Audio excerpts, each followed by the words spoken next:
Place the whip, now bleed for me.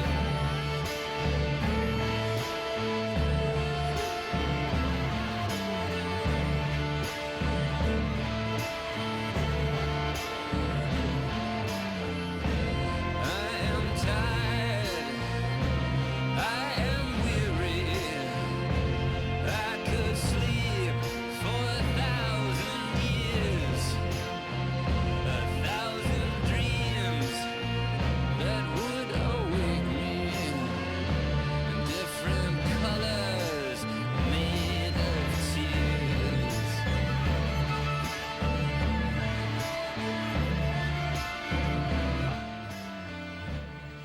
Vamos lá, pessoal?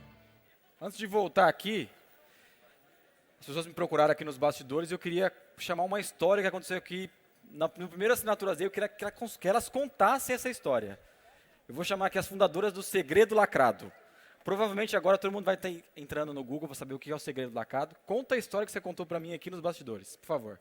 Se apresenta, levanta, por favor. Eu achei que eu não ia ter que levantar. Eu sou a Dayana Rodrigues, eu sou da Segredo Lacrado. O nome todo mundo querendo saber o que é.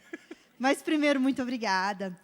Sempre que eu encontro com ele, ele fala, nossa, vocês vingaram, vocês aqui. E eu espero que isso sirva também para muita gente que está começando, como eu conheci ela aqui agora. Ela está abrindo também um serviço de recorrência.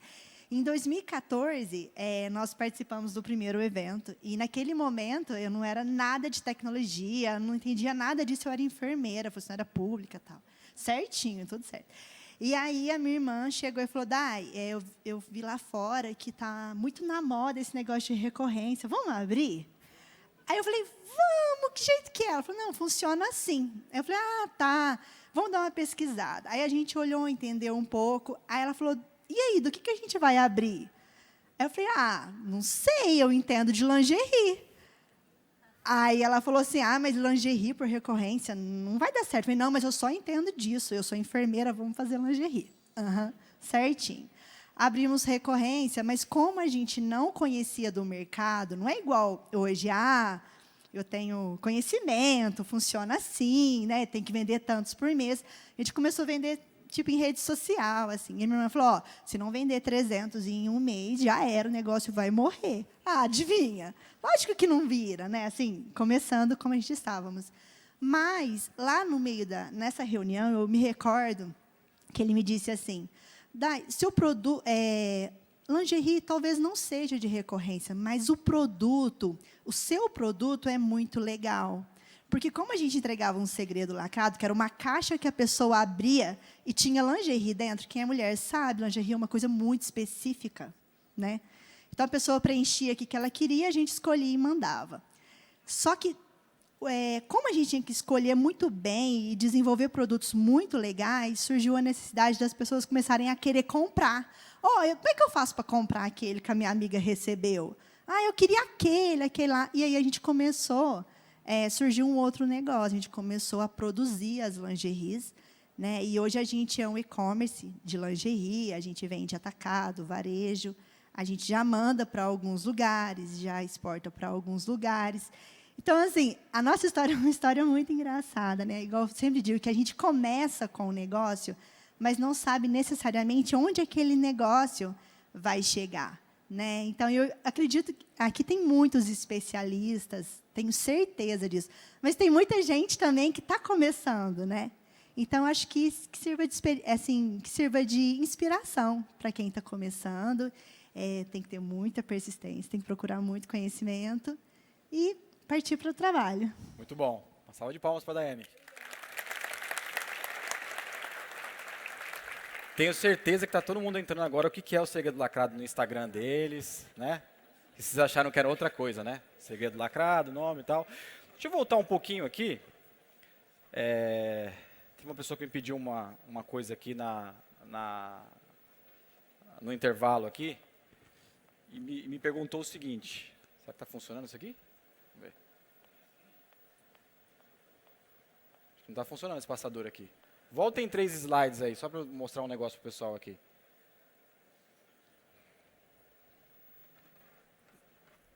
Vocês entenderam aqueles números que eu passei das empresas aqui, B2C, B2B, que eram clientes recorrentes, certo? Teve 2 pessoas que vieram me perguntar, você tem certeza que é tudo isso de assinante mesmo?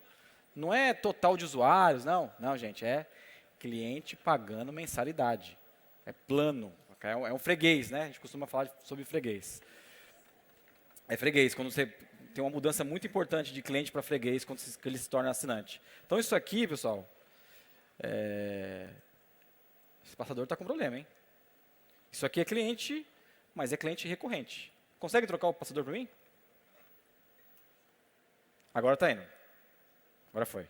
Então, isso aqui é uma empresa recebendo todo mês 300 mil mensalidades, tá? Só para deixar claro para todo mundo aí. Vocês conhecem essa empresa aqui? Não?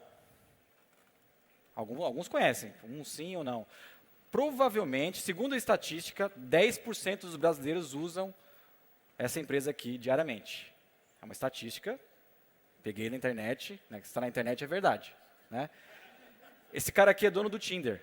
Esse é o grupo que gerencia algumas empresas no mundo, dono de Tinder. E o Tinder, surpreendentemente, foi a empresa que mais ganhou dinheiro nos apps esse ano. No Google e no iOS, eles fizeram mais receita e deram mais receita para as marketplaces de aplicativo do que o próprio Netflix.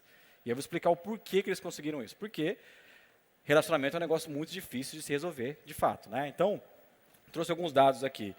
O maior app de dating do mundo, né? Não começou com modelo recorrente, começou com um modelo de encontro. Né? Você passava para o lado, passava para o...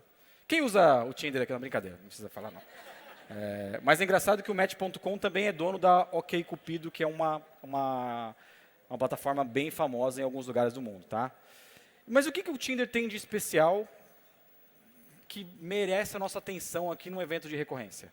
Porque o Tinder começou a fazer assinatura. Desde 2014, eles começaram a testar um modelo de assinatura. E olha o que aconteceu com esse negócio. Olha aonde está indo um negócio de relacionamento através de assinatura. Vou mostrar um pouquinho mais de número aqui. Então, falei para vocês que ele foi o app mais rentável nesse ano. Ele é mais rentável que os aplicativos da Tencent, os chineses que têm bastante apps de games, e o próprio Netflix, vendendo assinatura através do app, porque é muito fácil clicar lá. E aí, segundo estatísticas, a gente tem 1.100 pessoas aqui, pelo menos 110 pessoas aqui hoje usam o Tinder. Não precisa abrir agora, pessoal. Não, já viu o pessoal já tá abrindo, já falou, opa, se tem 110 pessoas aqui, tem mais chance. Mas o curioso é que os dados da eMarketer aqui, eles mostram que realmente o brasileiro ele adota tecnologias muito mais rápidas do que alguns lugares do mundo. Né? Então, segundo a eMarketer, 10% da população que usa a internet usa o Tinder no Brasil. E aí vira um colosso mesmo em fazer assinatura. Né? Então, outro dado legal aqui do estatista é que o Tinder ele tem um negócio de destino, eu não conhecia particularmente, que você pode falar, vou viajar para tal destino, tal data, e eu já quero fazer um match com as pessoas daqui uma semana. Então, você vai dando uma semana antes, match as pessoas que você vai encontrar. E o curioso é que o Rio de Janeiro figura nos top 10. Ou seja, os top 10 destinos de usuários do Tinder, o Rio de Janeiro está dentro. Né? E aí a gente começa a ver os números aparecerem. Então, 60 milhões de usuários, presença em 190 países, 5,2 milhões de assinantes. É muita gente assinando. E aí eu fiz um laboratório lá na Vind, eu tenho bastante jovens lá. Então fui lá, como é? Que paga isso e tal, né? Não é uma assinatura barata, porém, parece que é muito eficaz. Quem assina o Tinder, em detrimento do cara que faz gratuito, ele tem muito mais chance de match. Eu não sabia disso, então, realmente é uma assinatura. Cara, tem coisa mais difícil do que encontrar uma pessoa para você, né, namorar, sair, conversar? É complicado. Então, esse é um app que realmente resolve o problema. E aí os números falam por si. Esse ano eles vão atingir, o Match Group vai atingir $1 bilhão de receita, $1 bilhão de receita com assinatura. É um colosso. E assim, se a gente acompanhar um pouco da tendência dos últimos 3 anos, eles tendem a dobrar esse número muito rápido. Talvez em 5, 6 anos esse número seja dobrado aí. Então, um baita case para trazer aqui. Não sei se você sabia disso. E para fazer um link aqui, a gente convidou. A Mayumi também estava na primeira reunião do Assinaturas Day. E agora ela não vai fazer um painel, nada. Ela vai contar um pouco do case do Sexlog aqui. Mayumi, por favor, suba ao palco. Uma salva de palmas para ela.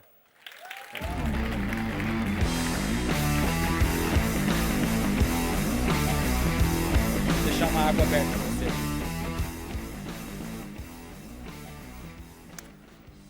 O passador? Obrigada. Olá. Bom, como não é todo dia que a gente vem falar sobre putaria em cima de um palco, eu trouxe aqui para vocês a nossa agenda do que a gente vai explorar hoje juntos. Eu quero explicar para vocês um pouco quem somos nós quando a gente fala sobre o mercado adulto brasileiro, os desafios que a gente enfrenta hoje para ter um projeto como esse no ar, muitos dos resultados que a gente vem colhendo ao longo dos anos, principalmente no momento em que a gente começou a trabalhar com os dados que temos em casa e alguns cases que servem de inspiração. Acho que é bom contextualizar que meu nome é Mayumi, eu sou sócia e diretora da Sapiens Venture. Minha formação é em exatas, eu sou formada em matemática, trabalhei muitos anos com estatística, mas também trabalho há muitos anos com comunicação e a gente vai linkar uma coisa a outra ao longo da nossa conversa. A Sapiens é uma venture builder que fomenta, cria seus próprios projetos e também adquire empresas que têm que tem relação com recorrência e criação de novas comunidades. Então, além do Sexlog, que é o case que eu vim apresentar hoje, a gente tem, por exemplo, o Astrolink, que é a maior rede social de astrologia do Brasil, com 5 milhões de pessoas. A gente tem projetos relacionados a criptomoedas, outras comunidades como essas também. Mas o Sexlog, que eu também não vou perguntar quem conhece, né? Porque aí, se nem o Tinder o Rodrigo teve coragem de perguntar, quem dirá o Sexlog, que é a maior rede social de sexo e swing do Brasil. A gente tem 11 milhões de pessoas cadastradas, mas também é a maior rede social de um amigo meu conhece, que eu já conheci, assim. Porque 11 milhões de pessoas e é difícil alguém realmente se manifestar. Bom, o nosso público principal são os casais. A gente quer criar uma plataforma, um lugar onde as pessoas, e principalmente os casais juntos, possam explorar sua sexualidade, como eles bem entenderem, num lugar que seja seguro e também livre de preconceitos e julgamento. O nosso modelo de negócio é recorrência, apesar da gente também trabalhar com OTS, ou One Time Sale, que são os nossos tokens, né, que as pessoas trocam e adquirem outros benefícios dentro da plataforma. Bom, por que eu vim falar do Sexlog aqui? Porque a gente tem alguns problemas, alguns desafios muito específicos e muito difíceis de serem enfrentados por conta de tabu, moralismo, por conta da gente estar falando de sexualidade, obviamente. Alguns desses problemas, eles são realmente direcionados ao mercado adulto, mas outros deles, eles são comuns a outros tipos de empresa e outros tipos de projetos. E é justamente isso, como fonte de inspiração, que eu espero compartilhar aqui. Como a gente olha para esses desafios específicos, aplica nosso conhecimento em outros projetos e também cria outros negócios interessantes. O primeiro desafio, quando a gente fala sobre o Sexlog especificamente, está no fato da gente não conseguir fazer absolutamente nada do que diz respeito à estratégia convencional de marketing online. Então, quando você vai criar uma empresa online, o que você pensa? Vou comprar tráfego. Isso eu não posso fazer. Eu não compro tráfego, não tenho AdWords. Eu vou fazer redes sociais. Eu também não posso fazer. Não consigo fazer redes sociais. A gente até sobe as nossas arrobas, elas duram 6 meses, depois a gente é banido, cria outro, enfim, fica esse ciclo eterno. A gente não consegue comprar uma contracapa de revista, um banner, um lugar, um backlink, por exemplo, é muito difícil para a gente alcançar também organicamente. Então, a gente tem todas essas dificuldades de colocar um negócio online no ar que não pode se utilizar das estratégias tradicionais. Além disso, a gente tem dificuldade com serviços básicos, tipo gateway de pagamento ou antifraude. Alguns desses serviços, eles simplesmente se recusam a trabalhar com o mercado adulto, outros deles simplesmente não nos atendem porque eles não estão abertos às nossas demandas mais específicas e a gente tem que desenvolver muitas dessas coisas dentro de casa. Dois outros desafios que estão muito bem relacionados é a questão de tabu e moralismo, né? Quando a gente fala sobre projetos em geral, é muito comum que a gente sente numa sala e a gente coloque as nossas opiniões, coloque a nossa vivência para tomar decisões de negócio. Mas quando a gente está falando sobre um assunto sobre o qual a gente sequer consegue conversar com os nossos pares, com os nossos parceiros, em família, com os amigos abertamente, para tomar decisão estratégica de negócio, a coisa fica ainda mais complicada.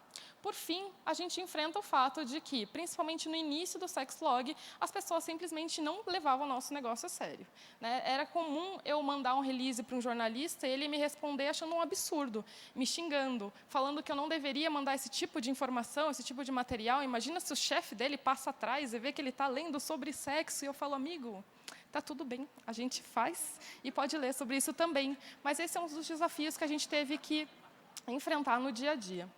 Bom, apesar de tudo isso, ao longo desses últimos 10 anos que o Sexlog existe, a gente alcançou números bastante interessantes. Hoje a gente tem 11 milhões de pessoas cadastradas dentro do Sexlog. A gente cresce organicamente 3 milhões de pessoas por ano, sem fazer ads, sem fazer todas aquelas estratégias que a gente citou no início. Além disso, estamos num processo de internacionalização, temos uma pequena comunidade na Itália, outra nos Estados Unidos. Estamos aqui, então, somos referência do mercado de recorrência, isso nos traz bastante orgulho. E, por fim, o mais importante é que hoje a gente consegue utilizar todo o aprendizado que a gente tem no Sexlog nos outros projetos dentro de casa que dizem respeito à recorrência e formação de comunidade. Mas, voltando àquelas questões, eu acho que a gente pode se concentrar primeiro nas questões que dizem respeito à dificuldade de tomar decisões, né? Aquela sensação de entrar numa reunião e as decisões serem tomadas na base do eu acho, eu sinto, eu ouvi dizer, e isso trazer muita frustração, mas principalmente a gente investir muito tempo e muito recurso em ferramentas que não levam a nada, recursos que o cliente não consegue reconhecer como interessantes, que não agregam ao valor ao nosso produto. Então, o que a gente fez, no momento em que nos deparamos com essa questão e entendemos que era algo a ser solucionado e não a mais ir lidando do jeito que estava, foi, de fato, começar a cultivar uma cultura analítica dentro de casa. Foi no momento em que a gente colocou os dados no centro do negócio que as decisões começaram a ser tomadas de uma maneira mais correta, ou, pelo menos, os testes começaram a aparecer de uma maneira muito mais equilibrada e a gente conseguiu ter resultados interessantes. Então, o que significa cultivar uma cultura analítica e, na prática, como é que a gente transformou também o nosso modelo de gestão?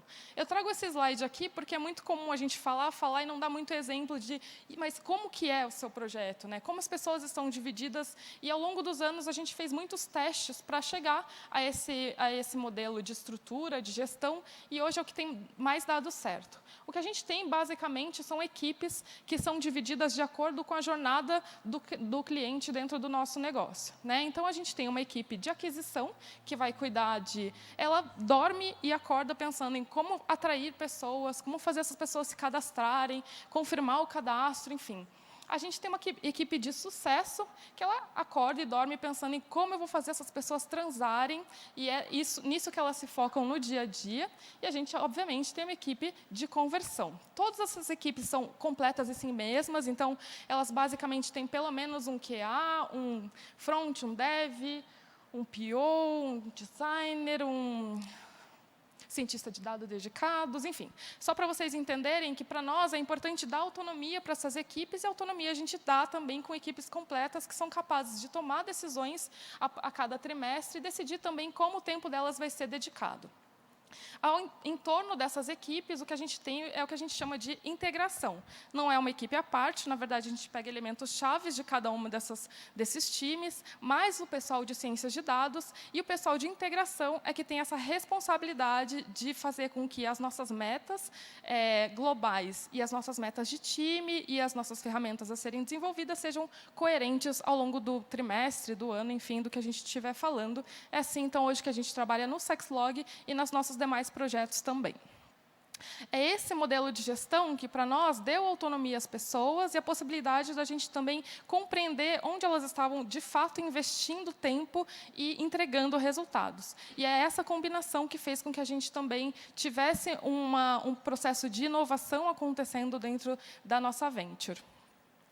Bom, e como é que isso se aplica na prática, né? O que a gente faz no dia a dia é criar metodologias como essas, que respondem questões que são comuns a todos os times e que geram insights para que a gente trabalhe tanto na tomada de decisão estratégica, por exemplo, entender quais serão as nossas próximas OKRs, onde a gente vai investir mais tempo, mais dinheiro, mas também serve como uma ferramenta de criatividade. Mas falando sobre as questões técnicas, é basicamente isso que a gente faz no dia a dia. Elege uma questão, vai atrás das informações, minera esses dados, colhe os resultados, desafia, e a criação dessas metodologias, a gente erra muito também, né, nesses projetos, nessas análises exploratórias, mas à medida que a gente acerta alguma delas, a gente consegue replicar em diferentes partes do projeto. E é esse tipo de metodologia que geram insights importantes para nós no dia a dia, como, por exemplo... Ixi, eu apertei errado. Como, por exemplo, hoje a gente sabe que pelo menos 30% das pessoas já terminaram ou tiveram um relacionamento terminado próximo do Carnaval. Isso, para a gente, é uma informação importante, afinal, estamos falando de exatamente o que as pessoas fazem no Carnaval.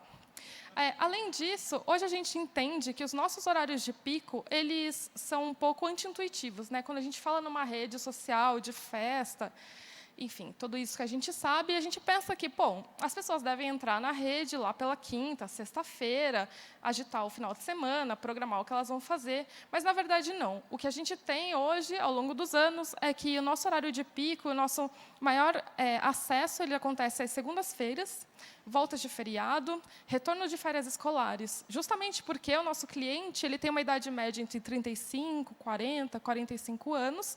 São pessoas que, depois de passar o final de semana inteiro com as crianças, o que elas querem é descarregar aquela energia, e elas fazem isso juntas no Sexlog, na segunda-feira, volta de feriado e de férias, por exemplo. Além disso, a gente começa a compreender um pouco mais profundamente como as pessoas realmente lidam com a sexualidade no dia a dia, indo um pouco além do que a gente acha do clichê a respeito do sexo, né? BBW, por exemplo, é um termo que a gente aprendeu há algum tempo atrás, que significa Big Beautiful Woman. São mulheres gordas, gostosérrimas, empoderadíssimas, que, enfim, fazem muito sucesso, e elas mesmas utilizam essa sigla para se identificar, e pessoas procuram por elas através dessa sigla. E, curiosamente, o lugar do Brasil que mais procura por BBW é o Rio de Janeiro, justamente uma das cidades onde a gente vê que exerce uma maior pressão sobre o padrão de corpo, por exemplo. BDSM, aquela sigla para sadomasoquismo. Eu sei que vocês não sabem de nada disso, né? Então eu estou explicando porque não faz parte do universo de ninguém aqui. Bom, a gente sabe hoje que o Piauí é a região do país que mais se identifica como praticante de BDSM. No Paraná, eu tenho o maior percentual de pessoas que dizem que beijar na boca numa relação sexual não é tão importante assim. Morei em Curitiba, então sei do que eu estou falando. A gente tem o gaúcho. O gaúcho é um animal a ser estudado, realmente, de fato. Assim. Eu poderia fazer uma apresentação inteira sobre os gaúchos, mas hoje não é o nosso foco. Mas, basicamente, adoro o gaúcho, gente. Estava, inclusive, lá semana passada. Mas, basicamente, a gente tem muita autoestima. Assim. O homem gaúcho tem uma autoestima bastante elevada. Se tem uma característica do gaúcho, é dizer que é gaúcho. Então, o que ele faz? Ele cria um login e fala, gaúcho da Zona Leste. Aí tem um campo lá, descreva-se. Ele vai começar, sou gaúcho, parará. Fala sobre o seu fetiche.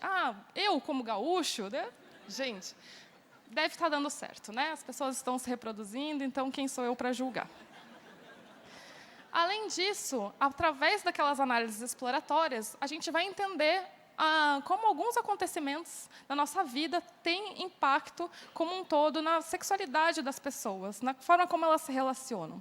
Game of Thrones, o Campeonato Brasileiro, horário político tem impacto, e eu vou mostrar um pouquinho mais para frente para vocês. Bom, é através dessas informações, que são muito interessantes, são muito divertidas, mas, de novo, a gente está falando de metodologia e informações que nos ajudam a tomar melhores decisões de negócio, que a gente chega a alguns dos resultados bastante importantes na área de desenvolvimento. Há algum tempo atrás, a gente criou esse indicador de momento mágico de engajamento, que é basicamente a gente começar a compreender qual é o tipo de atividade que as pessoas realizam no primeiro dia, que fazem com que ela se torne um assinante com mais facilidade. E se ela não realizou esses passos no primeiro dia por si só, o que a gente faz é induzi-la a tomar algumas decisões no segundo dia de acesso, acessar alguns tipos de conteúdo, e essa indução fez com que a gente aumentasse em 30% a nossa conversão de segundo dia. Além disso, hoje a gente tem um fluxo de promoção que independe da nossa tomada de decisão imediata. Ou seja, não é sentar e falar, vamos fazer uma promoção ou não. Hoje a gente consegue entender, à medida que a gente entende como as pessoas se comportam, onde elas estão, o que elas fazem, e hoje eu consigo apresentar automaticamente o tipo de promoção mais coerente para você naquele momento. E isso aumentou para a gente 12% de faturamento, mas também reduziu muito o tempo de trabalho. Automatizar esse tipo de ação para nós, em termos de redução de investimento de tempo, foi o mais importante. Fraude, chargeback, spam, vocês devem imaginar que é o tipo de problema com o qual a gente lida de uma forma muito, muito forte no dia a dia, e também foi através dessas metodologias que a gente criou algumas formas de reduzir o chargeback em 50%. Nossa produtividade, a gente trabalha com Scrum, né? Então, para nós, metodologias ágeis permitem que a gente entenda quanto a gente produzia antes e quanto a gente está produzindo hoje. E, à medida que a gente foi colocando os dados no centro da tomada de decisão, a gente começou a produzir cada vez mais e melhor. E, por fim, passar de 10 a 100 mil assinantes também foi fruto de toda essa mudança de modelo de gestão, de encarar os dados de uma forma diferente. E a gente hoje tem uma base interessante de pessoas assinando, R$ 49,90 por mês, além dos tokens que eu mencionei no início. Bom, a gente falou das dificuldades técnicas, tomada de decisão e estratégia, mas aí a gente também tem que enfrentar as questões relacionadas à comunicação. Como é que eu faço para trazer pessoas, fazer com que as pessoas encarem, ressignifiquem mesmo a nossa relação com um tipo de negócio tão difícil, ou um tipo de assunto que está tão permeado de tabu e moralismo?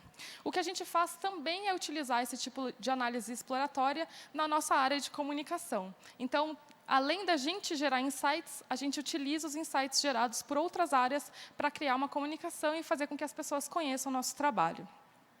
Insights como? Hoje, quando eu pergunto para as pessoas se elas já fizeram sexo num veículo, e a resposta é sim, 30% delas não estão falando de táxi, não estão falando de caminhão, ônibus, elas estão falando de moto. Isso, pelo menos para mim, é surpreendente saber que o brasileiro é tão equilibrado assim. Além disso, apesar do clichê de que a fantasia mais comum entre os homens, as mulheres, enfim, é homenagem feminino, a gente sabe hoje com bastante segurança que, apesar de algumas fantasias elas variarem de acordo com a época do ano, o estado, ou lugar, ou idade, por exemplo, tem uma que nunca varia, nunca desaparece dos nossos indicadores, que é homenagem masculino. São 2 homens e uma mulher na cama, o que a gente chama de cool code e outras variáveis assim. Tem outros nomes por aí. Bom, foi isso que fez com que, ao longo dos anos, eu deixasse de implorar para o jornalista abrir o meu e-mail e ele começasse a recorrer a mim. Ele começasse a entender que nós somos a maior fonte de dados sobre sexualidade do Brasil. Isso não foi fácil, foi um tipo de desafio realmente difícil de enfrentar, porque não basta você dizer, você tem que provar, e você tem que provar mesmo quando as pessoas não querem falar sobre aquele assunto. Mas, ao longo dos anos, a gente conseguiu, e hoje nós somos conhecidos como IBGE do sexo. A gente já tem até um contato com o próprio IBGE. Eu já sei que eles não ficam bravos com esse slide, eles já viram minha apresentação. E isso nos beneficiou ainda mais em termos de divulgação do nosso negócio. O que a gente faz, e o que a gente fez no começo, foi, já que vocês não querem falar sobre nós, a gente vai falar por nós mesmos. Então, criamos uma série de canais proprietários, nos quais a gente publica diariamente ou semanalmente, alguns mensalmente, conteúdos relacionados a todos aqueles insights, todas aquelas informações que a gente acaba adquirindo no dia a dia. Esses canais proprietários, alguns deles são duradouros, outros eu sei que, principalmente redes sociais, eles não ficam muito tempo no ar, mas a gente entendeu que, ao invés de ficar brigando com a plataforma, a gente ia criar as nossas próprias. Então, faz parte do nosso dia a dia criar muito conteúdo. E aí é uma dica que eu acho que vale para qualquer um. O nosso conteúdo que a gente entrega mensalmente para todos os jornalistas, o que a gente tem é um mailing que a gente manda todos os meses, um assunto específico que a gente escolhe, enfim. Ou o jornalista entra em contato, o que é o mais recorrente ainda, ele encomenda uma pesquisa, encomenda informações. O que eu faço é, crio uma pesquisa, a gente, como tem uma base de dados grandes, eu consigo, em 3 dias, entregar 30 mil respostas únicas, mas não precisa necessariamente ser tão grande assim. A partir dessas informações, eu analiso, crio um release, junto com esse release, eu coloco os dados das pessoas que responderam à pesquisa e ainda se colocaram à disposição para falar com esse jornalista, se for necessário. Eu coloco aspas dessas pessoas, então trago personagens para dentro desse conteúdo. Eu linko também a nossa base de dados, afinal de contas, se o jornalista quiser analisar aqueles resultados que eu estou passando para ele, ele tem liberdade para isso. E ainda mando cards, porque se ele quiser ilustrar essa reportagem, ele não precisa pensar muito nisso, não precisa acionar ninguém. Eu mando isso pronto para ele. E foi a partir disso que a gente conseguiu criar realmente essa autoridade em torno da mídia, uma mídia que não quer falar da gente de forma paga, são lugares que nunca aceitariam uma propaganda do Sexlog, mas que organicamente entendem que a gente tem um conteúdo que realmente não vale a pena desperdiçar. A gente, então, tem pesquisas que são, como eu disse, que nós mesmos geramos insights, algumas das outras são encomendas de jornalistas, e o que a gente tem é uma publicação em um grande portal a cada 1,4 dias. Isso sem contar as nossas próprias publicações. Então, a gente está falando de um negócio com o qual as pessoas detestavam receber meus e-mails, e hoje a gente está divulgando o Sexlog de forma orgânica, sem ter que pagar por esses espaços. Mas acho que o mais importante também é trazer alguns desses cases. Como é que eu faço para criar esses espaços? Como é que eu crio um conteúdo que ele é tão bom que ele é impossível de ser ignorado? Então, trouxe alguns exemplos aqui. Tem algum flamenguista na plateia? Não? Nessa hora não tem ninguém de nada, né? Ninguém gosta de futebol, né? Tá bom. Bom, basicamente, algum tempo atrás, a gente teve a notícia de que... vou começar de outro jeito. Um dia, estávamos lá, trabalhando, como quem não quer nada, e a gente começou a ver, né, a gente tem uma nuvem de tags lá, consegue ver o que as pessoas estão falando, o que elas estão citando, e a gente começou a ver o Flamengo pipocar lá. Na verdade, a gente não, né? O pessoal de dados começou a ver Flamengo pipocar em algumas conversas. Gente, eu entendo que não é bem desse tipo de bola que as pessoas costumam conversar no Sexlog. O que está acontecendo? Naquele mesmo momento, a gente viu que alguns jogadores do Flamengo eles tinham sido multados e não puderam jogar um jogo lá específico de do campeonato brasileiro, enfim, porque eles tinham participado de uma suruba um dia antes de um jogo importante. Enfim, alguém fez um stories e tal. Quem nunca, né, gente? Não, mentira, eu não jogo futebol, não. Mas basicamente, a gente descobriu isso, e naquele mesmo momento o que a gente fez foi uma carta aberta a esses jogadores, mandou para a assessoria deles, mas também publicou na internet, falando que se eles se tornassem nossos garotos propaganda, a gente pagaria aquela multa. E ainda bem que eles não aceitaram, porque era uma multa um pouquinho salgada, mas os outros jogadores, obviamente, adoraram zoá-los, e isso foi replicado no Twitter e por um monte de gente, e isso fez com que eu também fosse convidada para falar em um monte de rádio de esporte, de futebol, um lugar onde a gente nunca falaria sobre o Sexlog e lugares que nunca citariam a nossa marca. Esse é um tipo de coisa que a gente faz no dia a dia, que é entender o que está acontecendo na hora, tomar uma ação e conseguir divulgar o Sexlog.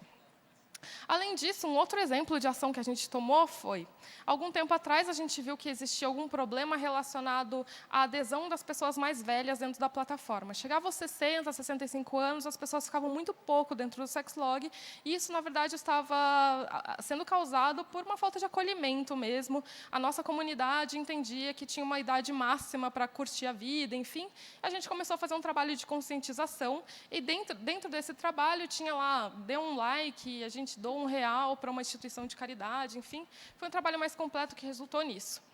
E, ao final dessa ação, a gente foi atrás de uma instituição, e o que aconteceu foi que, durante 8 meses, eu procurei instituições e nenhuma delas aceitou o nosso dinheiro.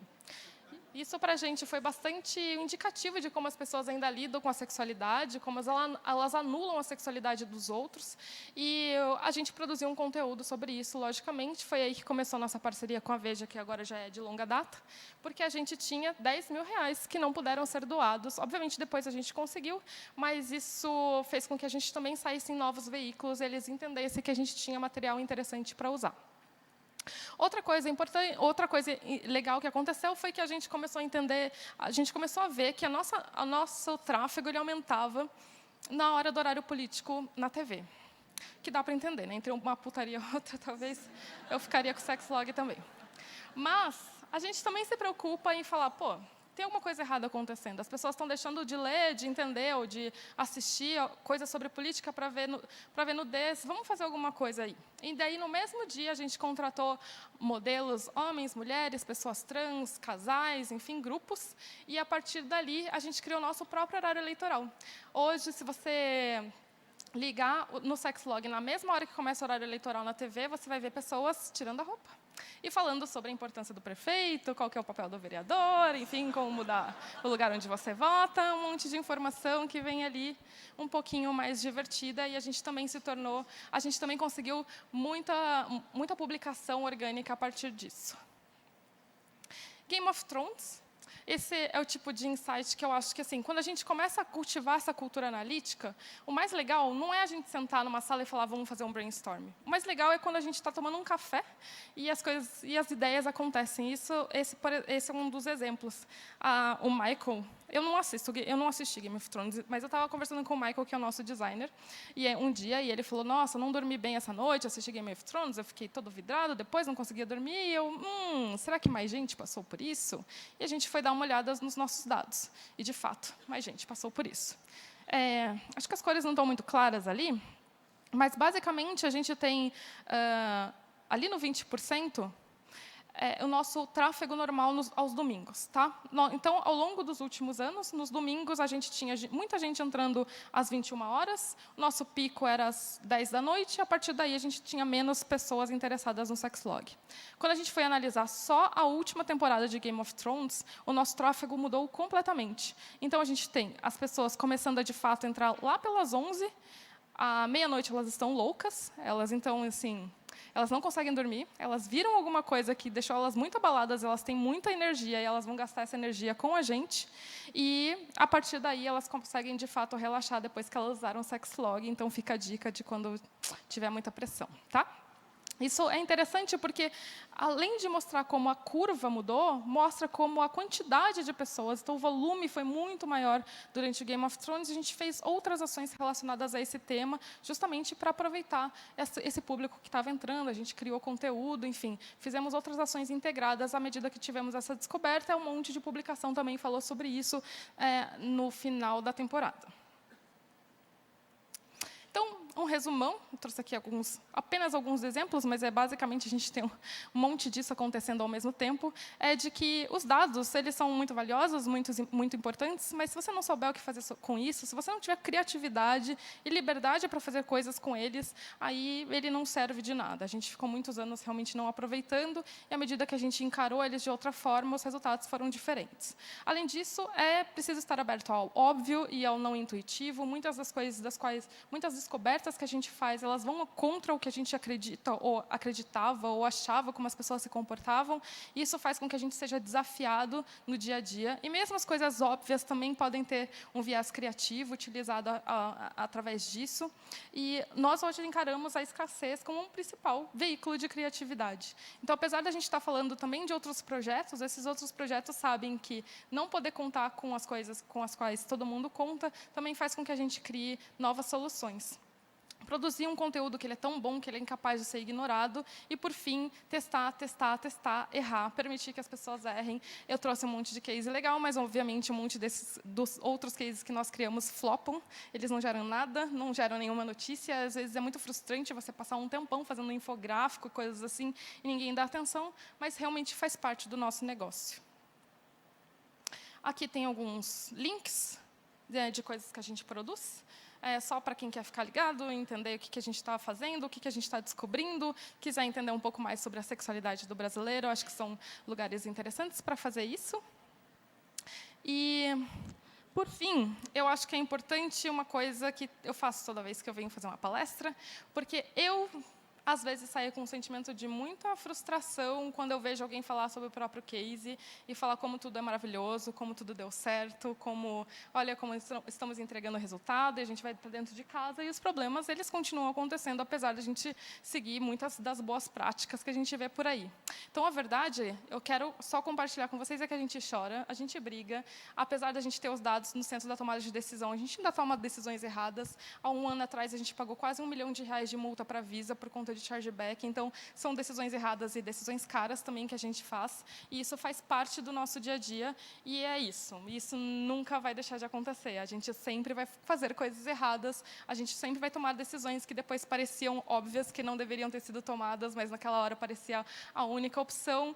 E eu acho que é importante falar isso, porque esse sentimento de vir aqui, fazer uma entrevista de emprego, onde meu maior defeito é que eu sou muito carismática, por exemplo, eu acho que não é uma relação muito boa. Então, é isso. A gente tem as nossas vulnerabilidades, o nosso processo de aprendizado ele é eterno, e a verdade é que a gente sai de reunião chorando, a gente sai brigando às vezes, a gente se arrepende das coisas, e a única coisa que eu acho que tem de diferente entre o que eu faço e o que vocês fazem é que a gente chora, mas a gente chora vendo nudes.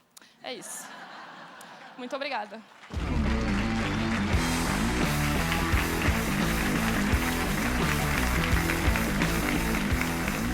Peraí. Não, não vamos deixar sair sem perguntar, né? Peraí, pelo amor de Deus. Ó, se eu não souber, tem um monte de gente do meu time aí, e eles, e eles estarão por aí até o final para responder. Primeira pergunta. Se vocês não perguntarem, eu vou perguntar, hein? Alguém?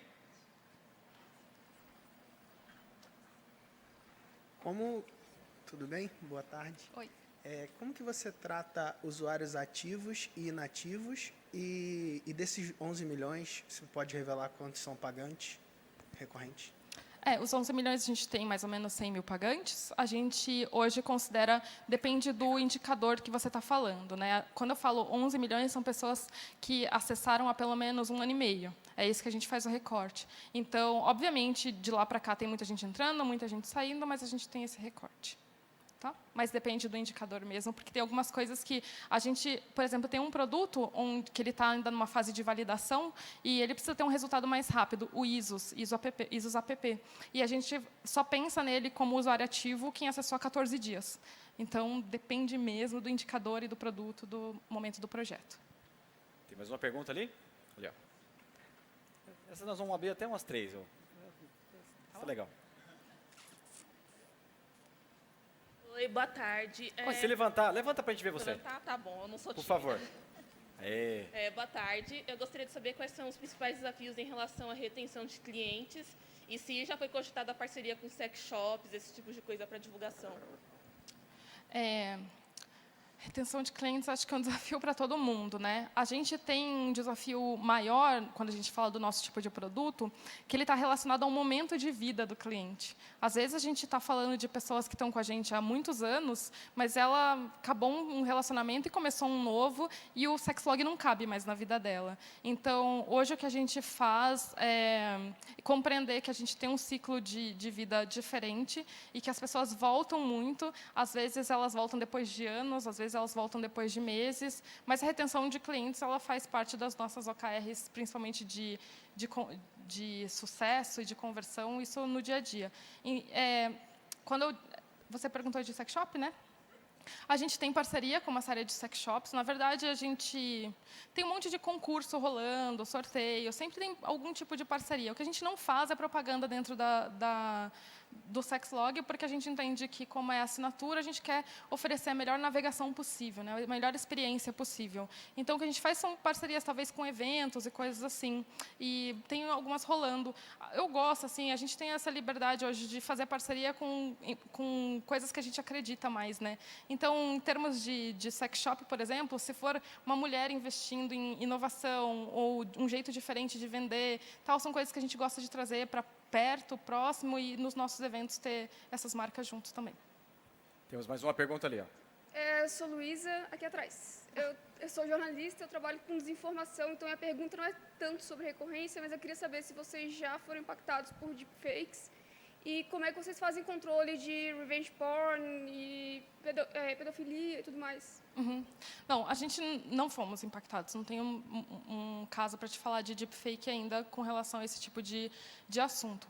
Mas com relação à nossa questão de segurança, e a gente fala de revenge porn, assim, é uma das nossas maiores preocupações. Há uma série de ações ou série de regras que a gente impõe dentro da plataforma que parecem estranhas a primeiro momento, mas nós sabemos por que elas são impostas e muitas delas dizem respeito à segurança.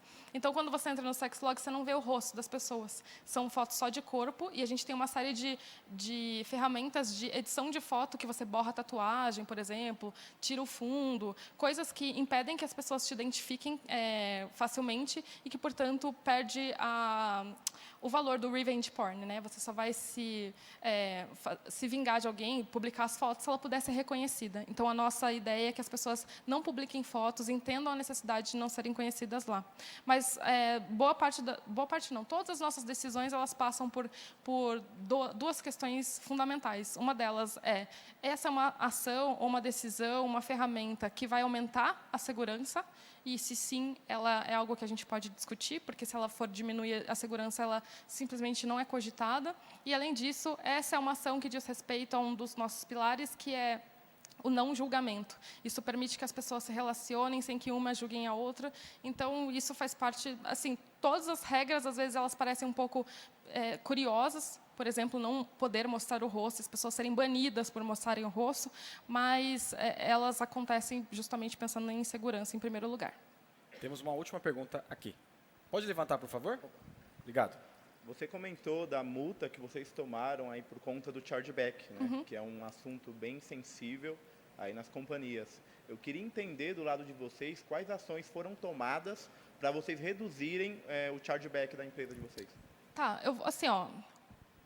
vou te responder sem te responder. Porque a verdade é que eu não acredito em vir aqui te falar, foram essas 3 ações aqui que revolucionaram a nossa... inúmeras ações. É o fato da gente se concentrar no chargeback e ir mudando cada coisinha que vai dar 0,5% de mudança, 0,25% de mudança. E, na somatória, a gente conseguiu um resultado importante. Um passo principal para nós foi entender por que o chargeback acontecia. No nosso caso, ele acontece principalmente não é por má fé. E eu acho que isso se diferencia de outros projetos, outros tipos de negócio. Ele acontece porque, na fatura do cartão de crédito, não vem escrito Sexlog, porque, afinal de contas, a gente não quer que as pessoas sejam expostas. As pessoas não precisam saber que elas estão ali, né, na putaria. Então, isso faz com que elas esqueçam que elas assinaram. Então, assim, por exemplo, eu dar a opção da pessoa escolher se vai vir Sexlog ou não, no momento da conversão, é algo que ajuda. E depois, eu relembrá-la em momentos chaves de que aquele nome está relacionado ao Sexlog também é importante. É uma faca de 2 gumes, porque muitas vezes eu relembro, e o que eu relembro ela é que ela tem que cancelar. E isso é um problema. Mas se eu souber como ela se comporta, o momento chave em que eu posso relembrá-la disso, sem afetar a minha taxa de conversão, sem afetar a minha taxa de renovação, isso traz muitos benefícios. Eu vou fazer uma última pergunta, posso? Depende. Tem várias funcionalidades. Não vou perguntar se você usa Sexlog. Deve ter algumas funcionalidades que convertem mais assinantes. Qual que é a funcionalidade que mais converte assinante, do usuário para assinante? Aquela que o cara fala, vou ter que assinar o Sexlog. Tem uma série dessas funcionalidades. Muitas delas estão relacionadas à comunicação, né? Então, assim, se eu não posso trocar mensagem com quem é assinante, eu só posso abordar um certo número de pessoas, às vezes ela olha e fala, cara, essa pessoa tem tudo a ver comigo, esse casal aqui, olha, a gente tem muita afinidade, eu preciso assinar para garantir que eu vou conversar com ele. Mas também tem algumas funcionalidades relacionadas a destaque.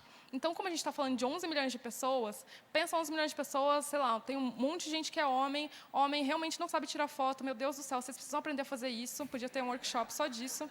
Acha que o falo ele é o centro de tudo, isso é um problema. Se você quiser se destacar como homem, por exemplo, na plataforma, a gente tem algumas ferramentas que você precisa pagar para utilizar essas ferramentas de destaque.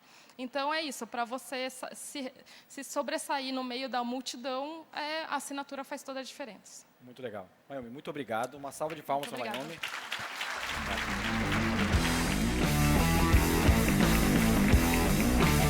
Olha só.